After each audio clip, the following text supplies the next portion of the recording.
Greetings, everyone, and welcome to the Content Market webinars by DICM, the Dubai International Content Market. I'm Siméon Mirzayantz, Regional Business Manager for CEE, MEA, and Southern Europe. I'll be moderating the webinar today. This webinar of Dubai International Content Market, which takes place on the third Wednesday of each month, aims to share insights and experiences from experts in the industry. For this month, today, we will try to answer as best as we can to the question, what does the region MENA have an appetite for? Joining me today, we have three prestigious guests: Mounia Aram, founder of the Mounia Aram company; Audrey KAMGA, sales manager at ARTE Distribution; Hassan Krayem, general manager at Union Media. So before we go into each of your presentations, I would like to show you a few slides about the market in MENA to give you an idea, a better idea of what the region have an appetite for. So just to come back to our company, Glance Médiamétrie, participating in this webinar today. We are gathering all the audience data from all over the world, everywhere where TV, streaming platforms, internet are measured. This gives us the opportunity and the possibility to give the most precise views on all the audiovisual markets across the world. So it means not only to give you the performance of any content broadcasting in the world, but also to be able to give you content insights and strategic advising. So, for example, we have also 29 countries now where we can give you VOD audience data. So North, South America, Europe, Asia, but also MENA, as we have VOD audience data from Saudi Arabia. Keeping this view of the world, I wanted to tell you today a trend that you probably know, something that has been going on during the last 20 years. The daily TV viewing time is decreasing every year. TV is still the biggest media is being consumed, but every year some minutes are being lost. And you see here for the total individual targets, so for the individuals, all the individuals taken into account in front of the screen, in 86 countries, in 2023, the TV daily viewing time is 2 hours and 21 minutes. It has lost 4 minutes towards 2022. And this is the same for the young adults, the most challenging targets. Last year, it was 1 hour and 27 minutes. It has lost 3 minutes towards 2022. If we take a closer look in the region, it is the same trends in most of the countries. Now we have the numbers between 2022 and 2021. In Saudi Arabia, it was 5 hours and 2 minutes. It has lost 7 minutes. So it is really a high number. The daily the average daily viewing time of TV is more than 5 hours, which is really high compared to countries in Europe or in North America. But it has lost 7 minutes between 2021 and 2022. The same trend in United Arab Emirates, but we go from 4 hours and it has lost 3 minutes between 2021 and 2022. But we give you an example that it is not the same everywhere in the world. We have a country like Qatar, which has gained 1 hour and 18 minutes in daily viewing time on average. 1 hour and 80 minutes, and this is probably, of course, due to the Football World Cup in 2022. But just to show you that this is a trend going on in many countries of the world, losing minutes every year, but this is not the truth in every country.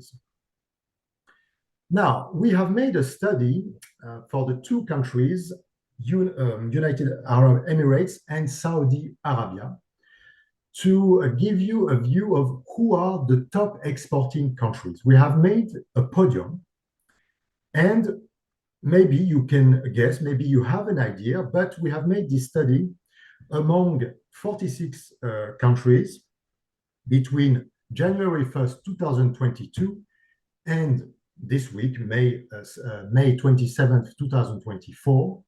Who are the countries that manage the most to export their content into United Arab Emirates and Saudi Arabia? Of course, we are talking here most about fiction shows, because in this time between 2022 and today, 2024, there has been almost 400 fictions that were launched, 400 fictions altogether that were launched in those two countries, and only 75 factual shows and 46 entertainment shows. So the top countries are, on the third position, we have Spain, which is actually not very surprised. If you remember, since Casa del Papel, Spain has been exporting very exciting and qualitative content. On the second place, of course, it could be only either USA or UK, but they are not on the first place, in the contrary of many countries in the world. And the top country is South Korea.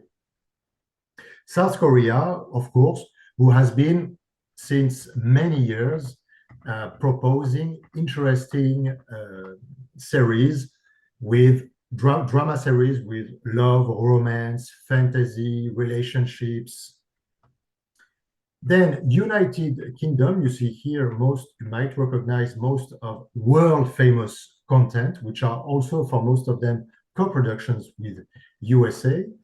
And for Spain, it's about, you have police series, but also comedy and romantic series. So let's make a focus into some of those content. By the way, this study has been made possible thanks to our tool called Nota, new on the air. This is a tool where you can watch every day on 46 countries, new series, new entertainment shows, new factual shows that were launched on TV and on digital platforms. And for TV, you even have the audience performance. All right, so moving on to the overview of launches in the MENA region in 2023 and 2024. Well, actually, it has been mostly in United Arab Emirates and in Saudi Arabia. And this is for scripted. So we were talking about South Korea. You have different kinds of series, but this one, so a drama series, that has been launched in February last year. This has to do with education, couples relationship, workplace, crime, and police, because it depicts what happens in a police academy and the conflicts between the professors and the students. Interestingly, this has directly gone from South Korea to United Arab Emirates 2 years after. And you know, when something is launched on NBC, usually it's the same at the same time in Egypt. Then another example from South Korea. Now this is about love, romance, couple relationship, paranormal, fantasy, because this is about an angel who has to play the Cupidon for a ballet dancer who is looking for love. And interestingly, so this series was launched in 2019. Then it has traveled in many Asian countries. And then it came finally to United Arab Emirates and Egypt, again on NBC4 in January 2023. Now, example from UK, you all recognize this world-known international success, which has traveled in more than 20 countries before it arrived and was launched earlier this year, in January this year, on Dubai One TV. And it was directly an acquisition of the British version.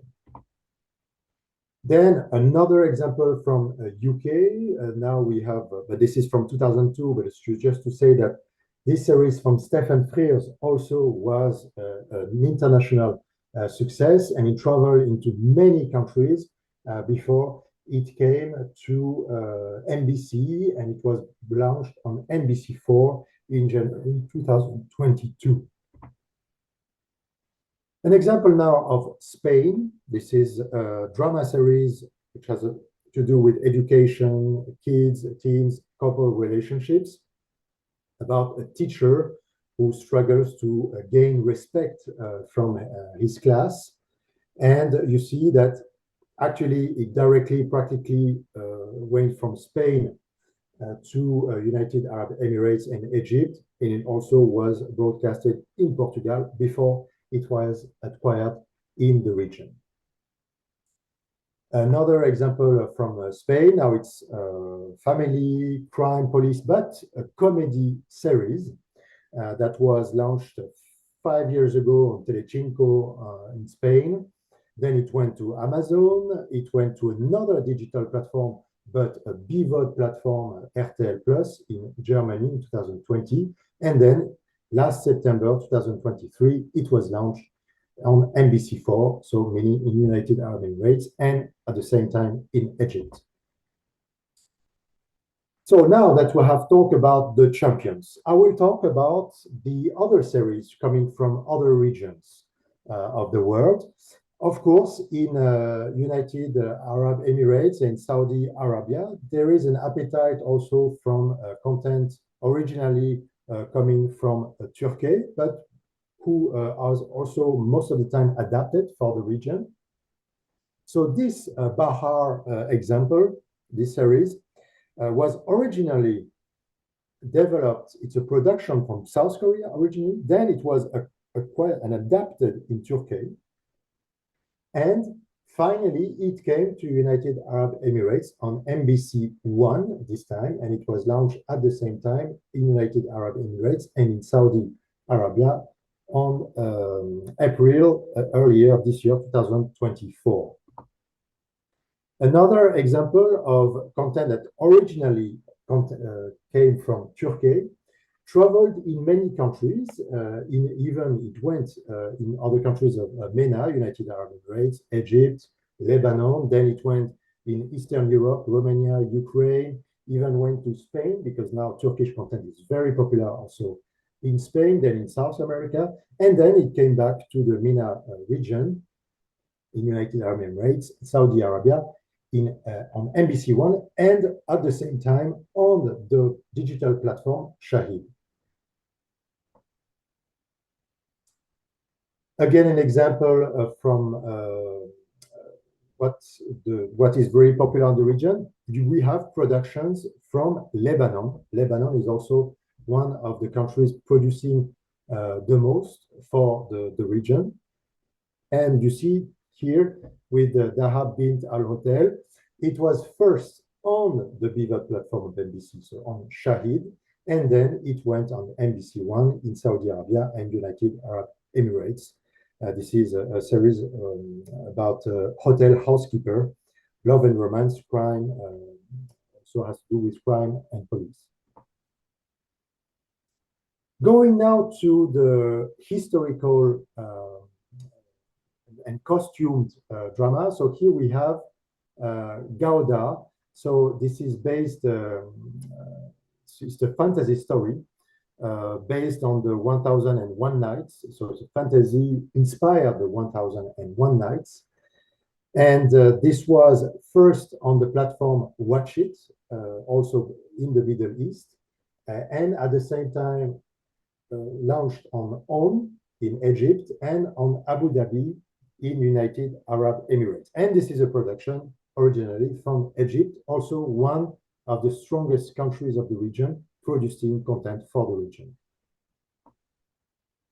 As we are now talking about the region, another country is Kuwait. Kuwait also produces own content and a historical content. It's a period drama taking place in the second part of the 19th century, a very difficult period of the country of Kuwait, where there was hunger, disease, and depression. And so this is an interesting example of original historical content of the region, which was launched in March 2024. You have also other period drama, historical drama, and one of them is from Ukraine. It was launched last September. It directly went from Ukraine to United Arab Emirates on Dubai One TV. So it's a period drama that focuses on a forbidden love between a Ukrainian woman and a Polish nobleman. And it was launched last September 2023. You also have a big success, historical drama with Sisi. So you probably heard about the series, which was launched first in December 2021 in Germany. It traveled in many countries of Europe, and it even went in the region, MENA, in United Arab Emirates, on Dubai One TV. It was launched in October 2022 to show you that also period drama really related only to European history can be interesting in the region. Another country of production that has an attraction in the region is China. China has had some acquired content which has been launched lately in the region, with an example of this drama series about the story of Fang Xin, a regional manager of real estate agency company, who has ordered to rescue a store because of its declining performance. It's called I Will Find You a Better Home, and it was launched last March on the Dubai One TV. Still on Dubai One TV, another example of Chinese content, another drama series, which has more to do with a friendship, couple relationship, about men and women born in the 80s and 90s who come to Beijing to dream of a better life and career. And it was launched last March in 2024. Now, let's go into unscripted examples of launch in MENA region in between 2023 and 2024. Of course, in the region, you have world-known formats who have a proven success in many countries of the world, among them, of course, USA and UK and the biggest markets of Europe. Well, in the region, you have adaptation of such shows as That's My Jam, a famous entertainment variety show. It was launched on NBC One earlier this year in April 2004. You have other examples of world-known formats being adapted in the region, and this one is for $1 million land, and it was also launched on NBC One, and it was last year in May 2023. But you also have original ideas, and this one comes from Saudi Arabia and co-produced with Lebanon. So it was launched in Saudi Arabia on Saudia TV.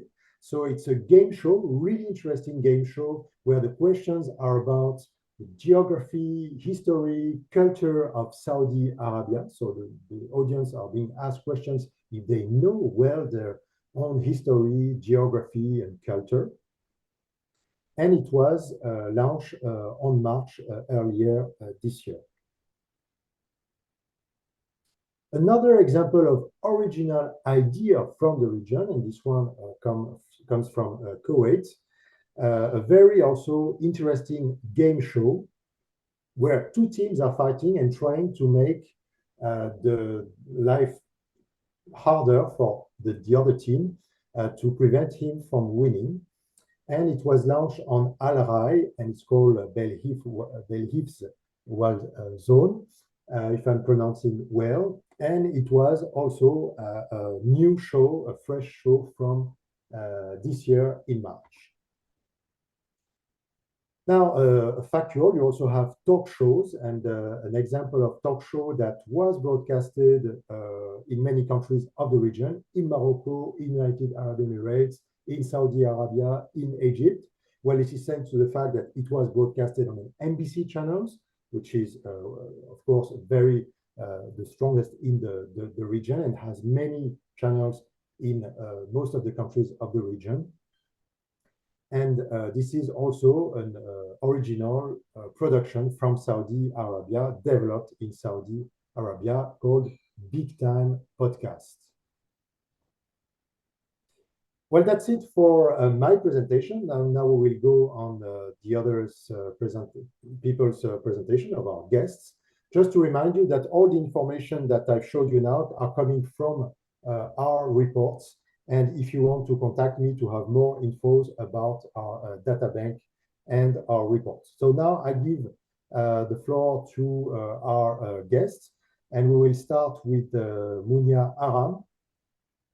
Mounia Aram is the founder of Mounia Aram company. She is an engaged entrepreneur with more than 20 years expertise in animation industry, she founded her company Mounia in 2019 that focuses on enlightening the talents from the African continent by producing, distributing animation series and also launching animation training programs in Africa. There was a summer school in Ghana, workshops in Egypt, master classes in South Africa. So she travels the world to speak about her engagement towards more diversity in kids' content and advocating for the emerging talents from Africa by giving master classes and keynotes. Since 2001, she's a member of the International Academy Television and Arts and Science, Emmy Awards. In 2021, she became Africa Council Chair at the Gina Davis Institute for Gender in Media.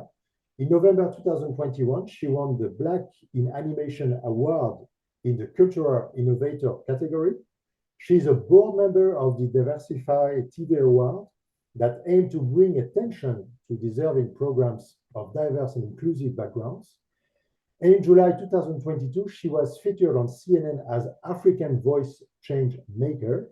And finally, since July 2023, she's a lecturer at Gobelin École de l'Image, one of the best animation school, a French school based in Paris, where she's teaching the business side of animation. So much for Mounia Aram. The floor is yours. You can start your presentation. Hello, good morning, good afternoon, everybody. So I'm really pleased to be here today. So in addition to advocating for Africa, I'm really exploring diversity in Middle East as well and the Caribbean. So this is something that I'm very passionate about. Being myself from Morocco, I was born in Casablanca, but I grew up in France, and I've been in the animation industry for 21 years this year. And as Siméon was saying, I'm traveling the world to speak and to advocate about animation and international animation and diversity and inclusion, and doing some master classes. And recently, I was in Egypt at Animatics Festival, Animation Festival in September 2023. And more recently, I was in Sharjah for the Sharjah Animation Conference. I really love traveling, not only because I love visiting countries, but also because it's on the ground that I understand better the market. What are the viewers looking for? What are the appetites for animation? What are their needs? And at Sharjah Animation Conference, it was the second edition. It happened in May 1st to May 3rd. And it gathered 8,000 attendees, and with industry experts from all over the world. I mean, we had 32 international speakers, workshops, and panel discussions. And this is where you understand how the market works and what is the appetite, and I would say what are they hungry for. So there has been a growing interest in international animation, of course, like including Japanese anime. I mean, there's a big anime fan base in Middle East. So Japanese anime is known for its distinct art style and storytelling techniques that has gained a significant following in countries like Saudi Arabia, United Arab Emirates, and Qatar.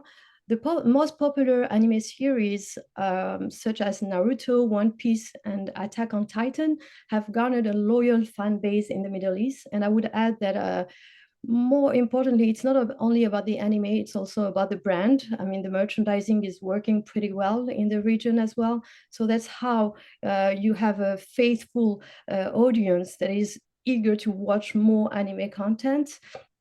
And the international animation reflects a growing cultural exchange and appreciation for diverse storytelling and traditions. So as these animation continue to captivate audiences in the region, collaboration and partnerships between Middle Eastern creators and international animation studios are more likely to flourish and enriching the global animation landscape. We also have, of course, as I'm based in France, I'm French, and we have this successful French animation series. Like I would say as an example, Miraculous. I mean, that is a success worldwide and is really popular and has been broadcasted in Middle East region on various platforms. That's part of the success. It's not only broadcasted on one platform. The series can be found on channels such as MBC3, Spacetoon, and other regional networks. networks for kids. And additionally, we also have streaming services like Netflix and Amazon Prime Video that also offer these services for viewers in the Middle East to watch. And, you know, to name a few animation channels, we have GMTV, formerly known as Al Jazeera Children Channel in Qatar. We have OSN Kids Channel, Spacetoon, NBC, and Shahid. So those are the main broadcasters. And what I realized is that, oh, yeah, of course, there's an appetite and a hunger for international content because of the branding, because of the potential of the merchandising. I mean, you have games, you have toys, you have everything. But there's also an appetite for cultural representation. Middle Eastern audiences are interested in animation that showcase their cultural heritage, folklore, and history, the content that incorporates elements such as traditional music, art, and storytelling that resonate with the viewers in the region. They are looking for diverse characters. There is a growing demand for animation that feature diverse characters from different backgrounds and ethnicities. Inclusivity and representation are really important factors that influence audience engagement and viewership.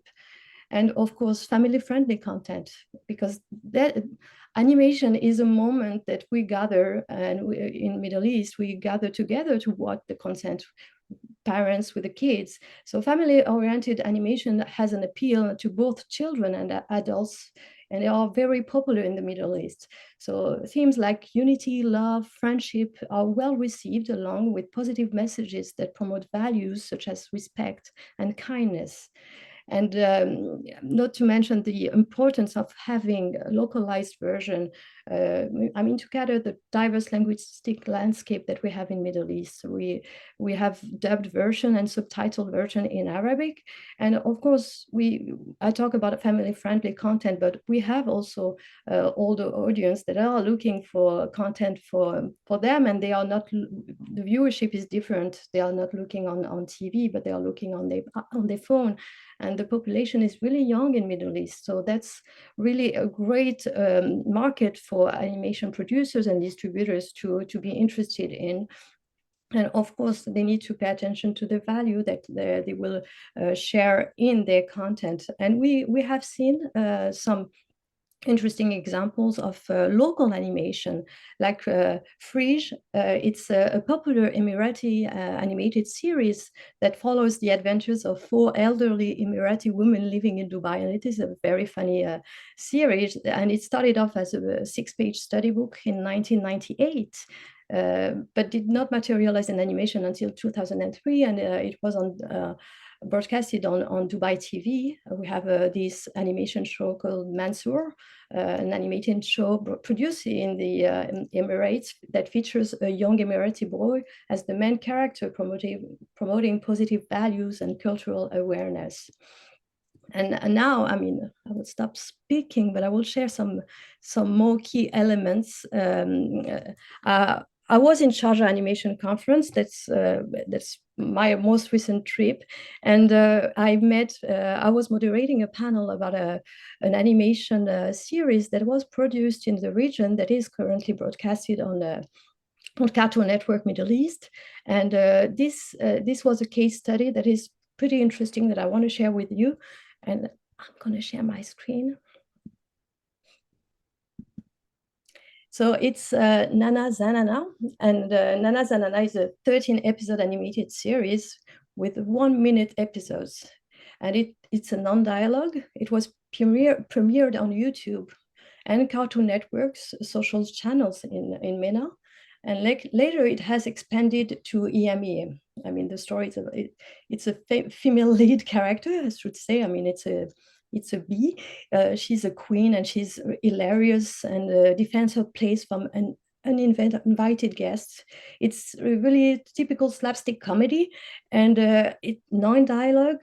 And also the power of this series, it's because it has been produced locally in the region from an Egyptian studio called Folk, with the creator being Islam Ahmed, very, very talented. And this is how the process worked. And I'm really thankful for Cartoon Network, Aya Ahmed, for sharing the presentation to me. So this is a pretty good case study on how we can do local animation and how we can work. So this is basically, that's the process that they followed. And I really like that they put it in animation. So folks, they present the project and they had a brief, and it is really a collaboration between the two of them, the creator and the broadcaster. And so they work hand in hand. And that means that we can produce local content, and we can produce local content that has a global appeal. And we call it global because it comes from the region for the local audience, but it has a global appeal. And as I said, it's a non-dialogue, very comedy, and this is the main character, really cute.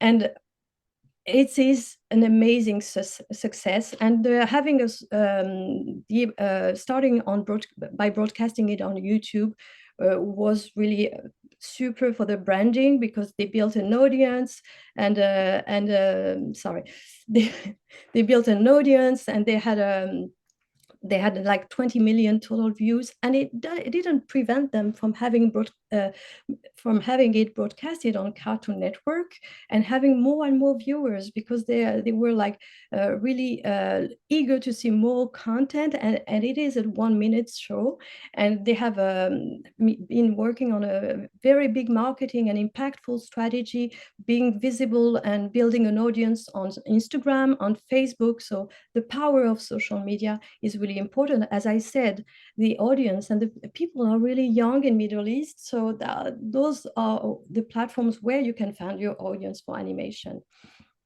And this is the marvelous team of Nana Zanana. As you can see, there's Islam with a nice costume and the beautiful smile, and next to him holding the award is Aya Ahmed from Warner Middle East. And yeah, Nana Zanana is a big success, and really, you can watch it. We have a QR code that we can share with you. And I'm going to share with you a video of Nana Zanana, if you can hold on just 1 second. And I'm going to share with you an example of Nana Zanana. Here we go.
And that's it for me. So I hope you enjoyed it. Nana Zanana is available online on Cartoon Network, and it is on Cartoon Network EMEA, so not only in Middle East. So that's really the example of an animation series produced locally that has a global appeal.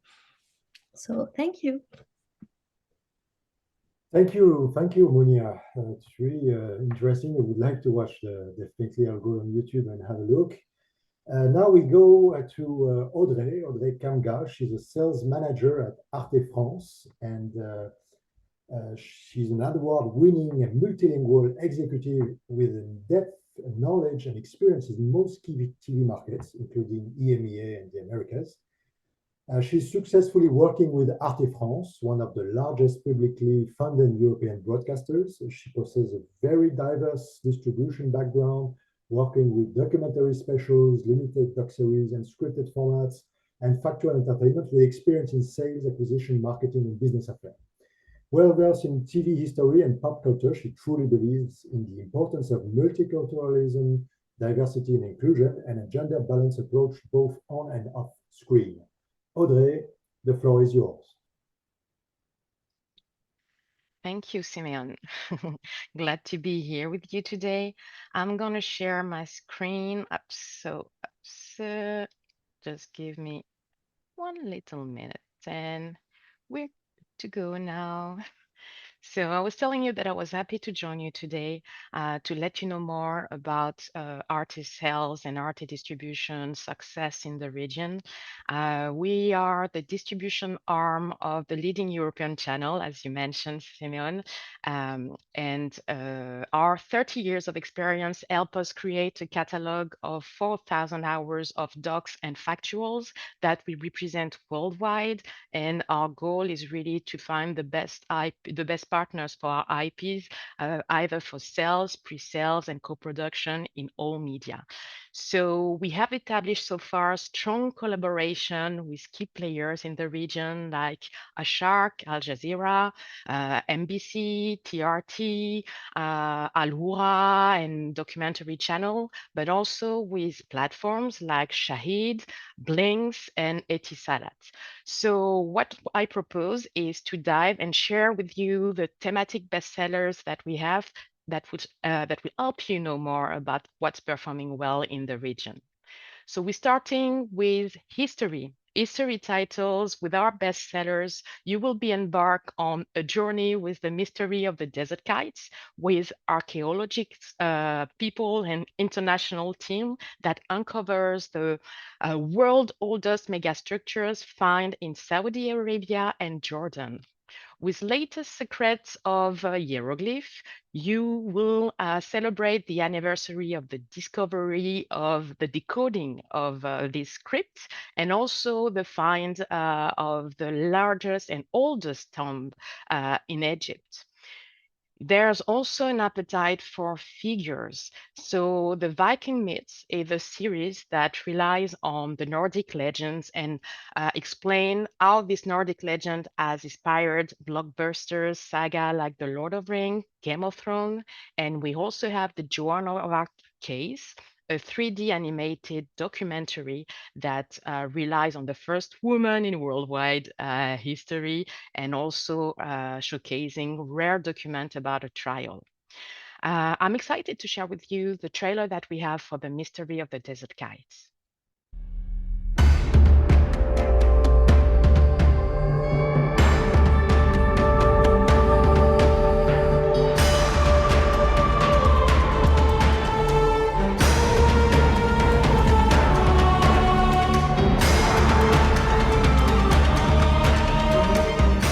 Large. They're, in many cases, they're kilometers long. This is really something new, and this is something never been found somewhere else.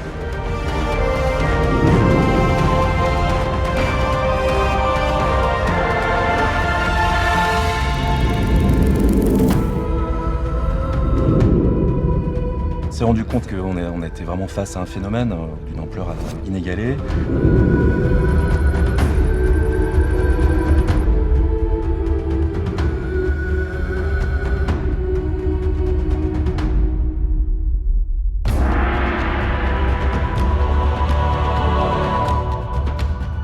Des structures qui sont extrêmement sophistiquées et ingénieuses.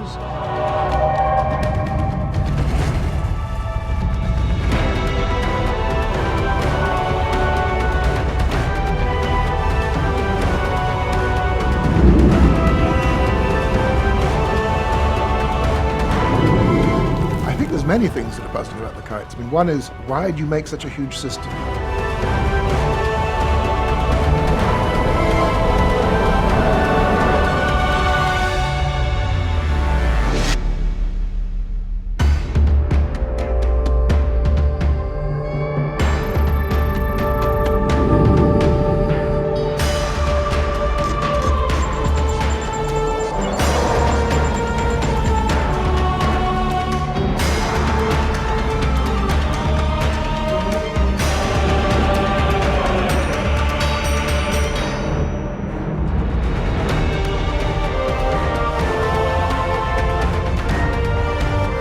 The beauty of archaeology, actually. We are searching and we don't know exactly what we are going to find.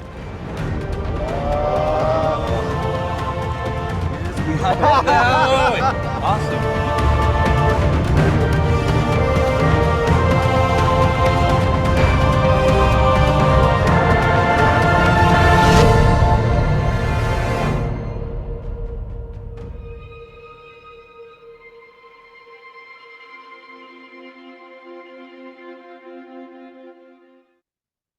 Yes, so that's it. Just to tell you that territory is craving for that kind of exclusive discovery ups. So after history, we are diving into our science top titles.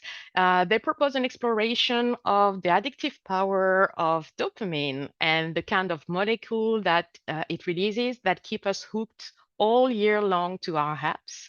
The sense of smell is focusing on the underestimated power of our olfactory system. The messenger RNA is much more into the discovery of the RNA and how it has been applied to the COVID-19 vaccine, but also provide solution for future theories. When our brain is playing tricks on us, uncovers how cognitive bias shape our perception of the world and also fuel the spread for fake news. So it can be one-off, it can be limited series focusing on health and brain, but what's the most important is to have science in action. No more old school scientists in labs. We want to see science and also a diversity in terms of scientists. So that was for science. After that, we dive into the technology section, which is a brand new section that is available, able to appeal a young audience, the Gen Z, but also the family. So we have a growing demand for that kind of title, and our hits provides a deep dive into the digital world. We will highlight the fascinating stories behind the technology that we take for granted. So you can uncover the geopolitical implication of TikTok, the streaming impact and the environmental challenges of streaming indeed. You will also have the mystery of the creator of the Bitcoin with the Satoshi mystery, but also the linguistic evolution driven by emojis with Emoji Nation. And all these kind of programs works well on linear platform and also social media, because every time you have like a one-off 52 feature length, but also a short version of 5, 7, 18 minutes. So that was for technology. After technology, let's go to the Discovery top 4 titles that are travel or wildlife series.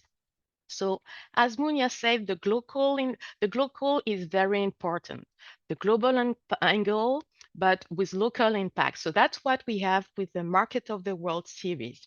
It's a series that goes and travel in 10 destinations worldwide, offering a cultural reflection on our global consumption habits, but also on local traditions. So you will be able to visit the market of flower in India, but also the market of camels in Mauritania. So it's showing how these markets are very important as strength in our local culture. Silk Roads is a wonderful series uncovering the historic trade that connected East and West and retracing the past of ancient explorers. Living with Volcanoes is a terrific series traveling in 40 destinations all over the world and documenting the essential but yet dangerous impact and destructive roles of volcanoes over human life.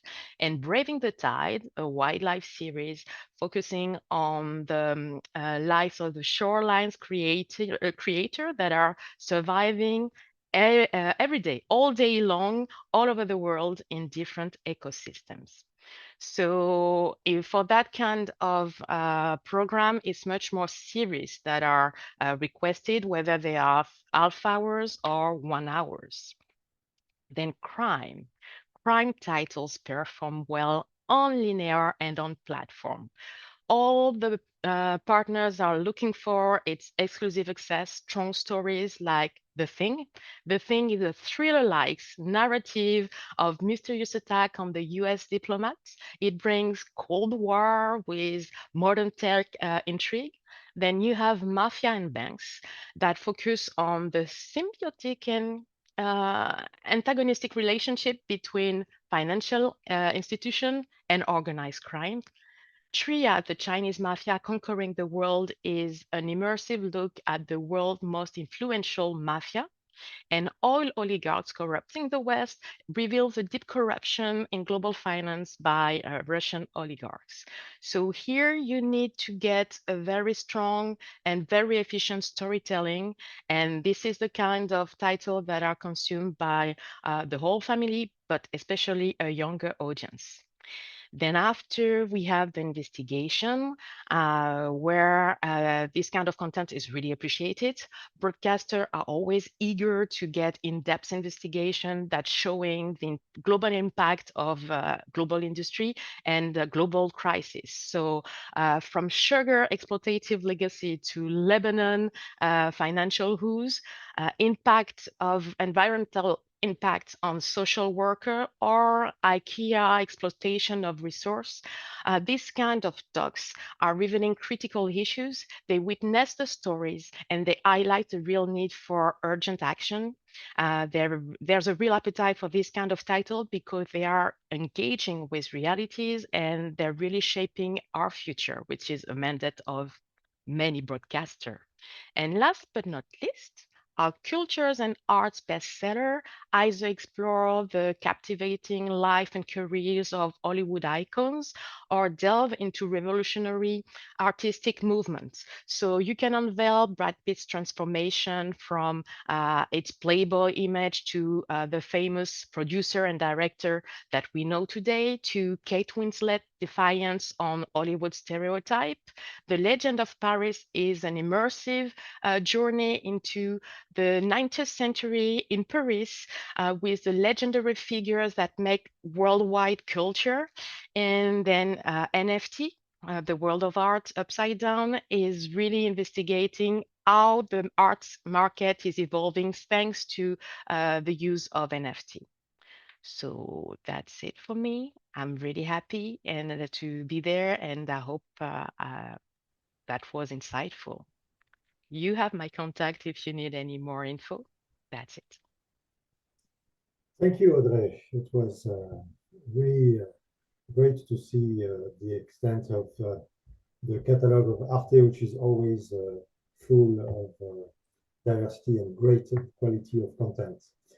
And now we go to our third guest, which is today Hassan Krayem, passionate TV content creator with 14 years of experience in Arabic media. He's the owner of the company Union Media, dedicated to producing top-notch content for Arabic audiences, specializing in children's programming and enlightening documentaries aiming to inspire and educate viewers. Hassan, the floor is yours. Hello all. First of all, I want to continue what you were saying about my company.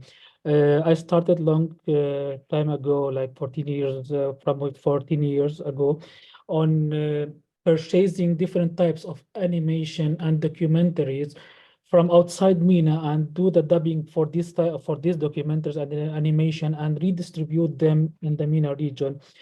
Lately, from around 5 years, I plan to start producing our own documentaries and our own animation, because as in the content in Arabic was never enough, and we have a vast, diverse, big population of over 300 million with almost 200 million viable viewers.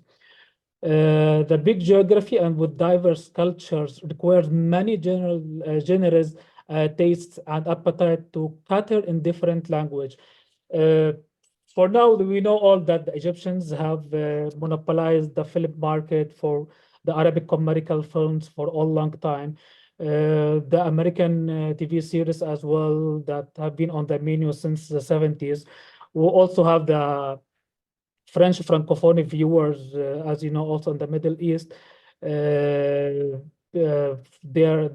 viewership, they start very strong among kids content, as many kids in this country start speaking French before even reaching the preschool. this audience continue to also the music and to TV series and movies.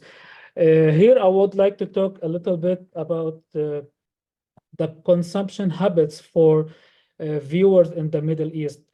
As we know, we are in the era of the AVOD by all means, but still, as the AVODs are there and growing, but they remain to the niches.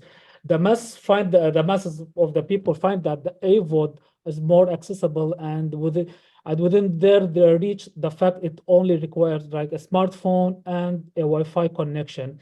Make it easy to reach for them, and without needing to pay like any subscriptions fees, quietly might be heavy for them. I would like also to talk about most of the viewers in the Middle East did not welcome the pay TV. That's what the ASVOD also is facing right now. Because most of the people still like to keep watching free without subscribing for anything. And this is what our big platforms now they are doing. By the platform like Shahid or creating fast TV channels, they now have a place for AVOD, for running a lot of content over the AVOD.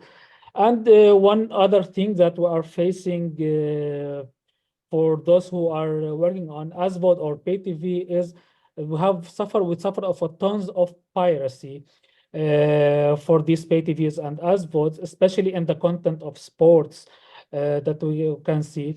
So these illegal actions also make it difficult to add more viewers on the ASVOD platforms or on the pay TV. I would like to talk a little bit about my own production. As I said, I'm producing a type of content for kids, and as well I'm producing documentaries. I will share a screen with you for a short presentation about the kids content I have. I'm willing to produce actually. The title is talk about the Down syndrome kids, and because this topic was never talked about before through animated way in the Arab world. The title called "I'm Special" is for a smart Down syndrome kid. The title start with he has a Down syndrome. As a title start with a live action video, including a Down syndrome kid that shares a lot of fears through the episodes of this series, and we'll try to teach these type of kids how to face their own feelings, how to have success over them, and also we try to teach them through this series. Sorry, the presentation is in Arabic. How to let them engage more, be more acceptable to the society, and how they engage more in different stories in life, and how they can act without being nervous, how they have friendship, how they can be friends to other normal people. So this type of people captured more my attention, and that's why I'm developing a story about that. This character in this animation will have some animals that are the friends for them. We made this type of animation, is animation for this type of kids to make it more understandable and easy. As you know that that this type of Down syndrome kids, they are not able to say if they want to describe an idea, they are not willing to say big sentences. That's what I focused also in my animation. I will share with you also a part of the first episode that I just finished produced lately.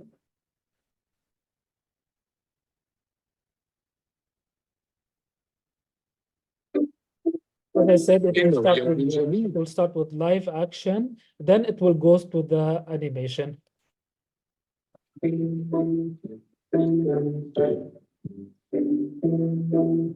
ما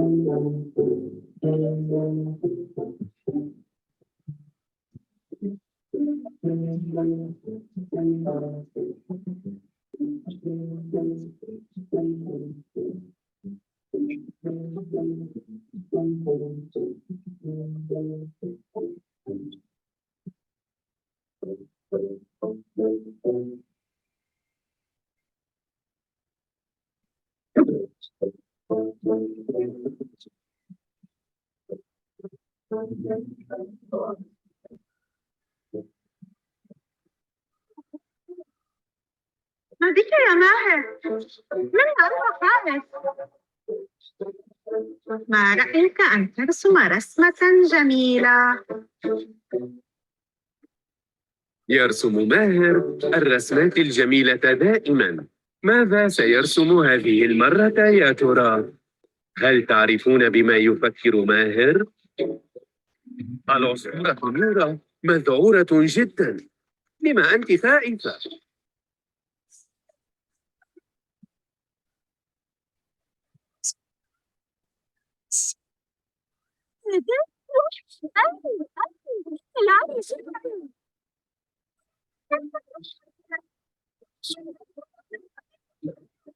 So to make it more clear, the shadows is one of the things that Down syndrome children faces at their young age.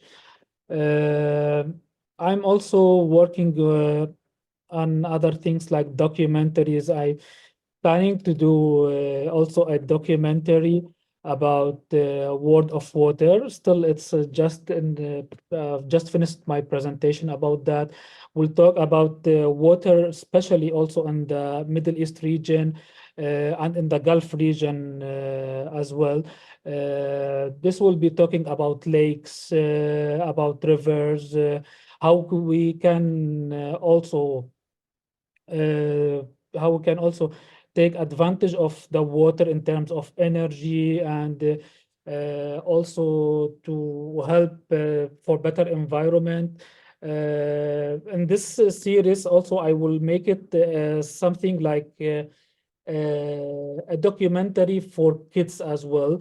We will include a type of some animation inside the documentary and talk about things that will be easy for the, and understandable for kids in the MENA region.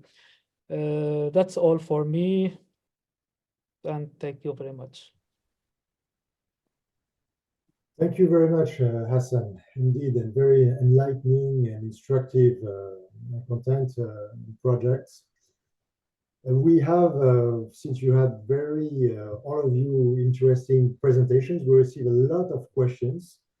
So I will start to, and we have extended the 1 hour time devoted to this webinar, but we cannot stop because frankly, you have been very listening very deeply to our presentations, and I will now give some of the questions we received. So first questions for Mounia. What genres and formats are currently most popular in MENA?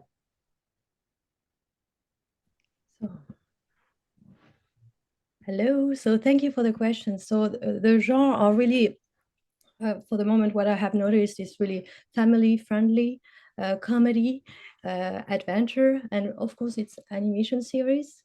And that, you know, the audience can relate to and have like a regular meeting with the characters that they can connect with. So I hope this answered your question. Yes, I hope too. And there was actually a second one which I will have included. Are there particular themes or style of animation content that are more successful in MENA? I would say that we see a lot of 2D animation, but we also have a lot of 3D animation coming. So the format and the style of animation, it's really depends on the studio that is producing the animation. But we do have a lot of 2D animation for sure. I mean, if we especially if you look at the Japanese anime that are really popular in the region. Japanese anime are in 2D, but we see a lot of studios that are really focusing on 3D animation. They know how to use the software that are really easy and very not easy. I mean, I don't know how to use it, but they are really fast to learn how to use them. And I should add that we have a lot of new studios that are emerging in Saudi Arabia. And so it is super interesting. And we have a lot of training programs that are launched in the region. So we will see more and more local content coming. So it can be either 2D or 3D. Very good. Thank you. Now a question for Audrey about the role. What role do co-productions play in meeting the content demands of the MENA region? Can you provide examples of successful co-productions? And also, can you share a success story of a French production that resonates well in the MENA audience? Wow, that's very specific. As we're running out of time, I have nothing coming out of mind like an obvious title. But I would say that the easiest title to initiate co-production with MENA players will be, of course, title that focus on the region. Whatever docs and factual that are highlighting the talents, which is not that there are not that much offer on the industry. So when you have that kind of program, it's very easy to open doors, and as long as the partner understand what is going to be the point of view, because we should not forget that sometimes Occidental point of view is not the same as MENA point of view for some subjects. So the idea is really to have a meeting, see if we are all aligned in terms of editorial angle and how we can support each other. And the thing is that is always easier indeed to have a local partner, because in terms of shooting, getting access to restricted areas, local people know the best, always the best than we would know. Excellent. Thank you for emphasizing this. It's indeed very important to say. And now a question for Hassan. What are the key opportunities for international producers looking to collaborate with local MENA content creators? For us in MENA region, before working with the content creator from outside, we have a lot of things that we are facing as a challenges for content creation, especially in the Arab world. Even though the whole MENA region shares one language, the classic Arabic, still there's a diverse in the culture and religious practices across different countries. They make it challenging for content creators to produce shows and movies that resonate with kids region-wide while respecting local norms. Another thing, to work with co-productions from outside, we might face a thing of funding. Because like finding the money to produce high quality kids content is not very easy in our region. Compared to other regions, there's less investment in the children media, which make us very difficult to compete with the international content or to co-produce with international producers from outside the world. And as you know that kids nowadays, they have a very easy access to a lot of high quality international content, which often includes some scenes or ideas that are rejected by the Arabic societies or values. This make it more challenging for us to produce a quality of animation or kids content that would compete with the international content. Thank you very much, Hassan. Very important also to precise this. Now we have passed almost 10 minutes beyond 2, which is 2 p.m. for us. In Europe, it's already 4 for you and in MENA region. If there are no questions, then just as a conclusion, thank you very much for attending. Thank you very much for listening to all these presentations. We hoped it helped you to have to answer to all these questions, and we hope to see you in Dubai in November at the Dubai International Content Market, or to see you also at the other webinars organized by the DICM. Thank you very much again. Thank you to our guests, Mounia, Audrey, and Hassan, and see you soon. Bye-bye.